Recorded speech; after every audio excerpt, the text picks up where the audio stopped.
Over-sexualization on these apps, it's really about what the girls and women are wearing on the apps. And we have to remember that a lot of the girls who are losing themselves and their brains are getting hijacked on TikTok, they're between the ages of 13 and 15.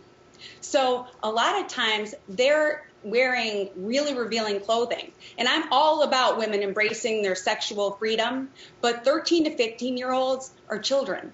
And so they're really internalizing sexualization and over-objectifying themselves without even really knowing what they're doing. They're just really trying to fit in. How does that play a role into eating disorders, right? Because in terms of body image, body size, does this app play a role with eating disorders? What are your thoughts?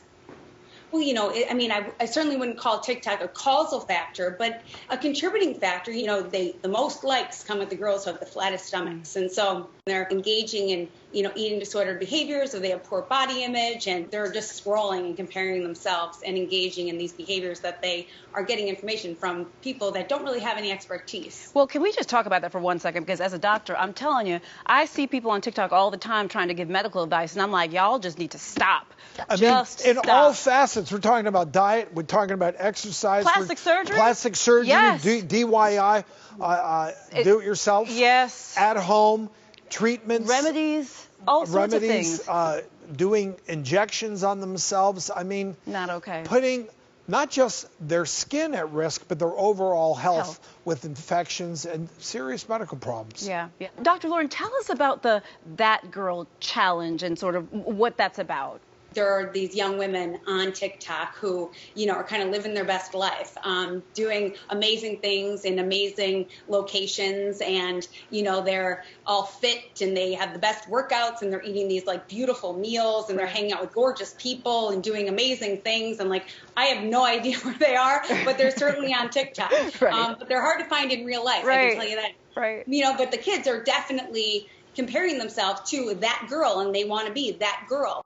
And so my suggestion always from the girls and women that I work with is, instead of always trying to be that girl, why don't you be this girl? Why don't you be this girl? And the only way to be this girl and be happy being this girl is to accept exactly who you are today.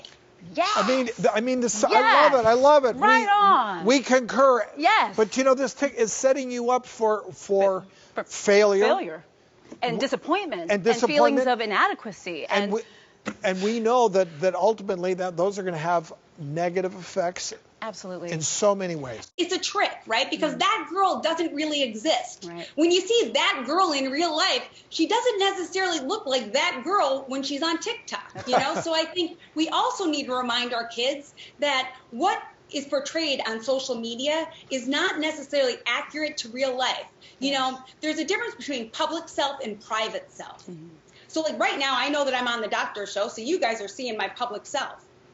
But when people are on social media, they're engaging in their public self, but in a private setting. So our kids think that that's actually their private self, that they're getting an inside look at what their real life looks like. And no, it's an absolutely curated public portrayal of exactly what they want you to think that their life looks like. That girl likely is a heck of a lot more like this girl in real life. I love that. But let's talk about mental illness, because I know you have some concerns about TikTok and maybe what we see on there potentially glorifying mental illness. So tell us about that. Many of our kids, especially throughout the pandemic, are very much struggling with mental illness and managing anxiety and depression.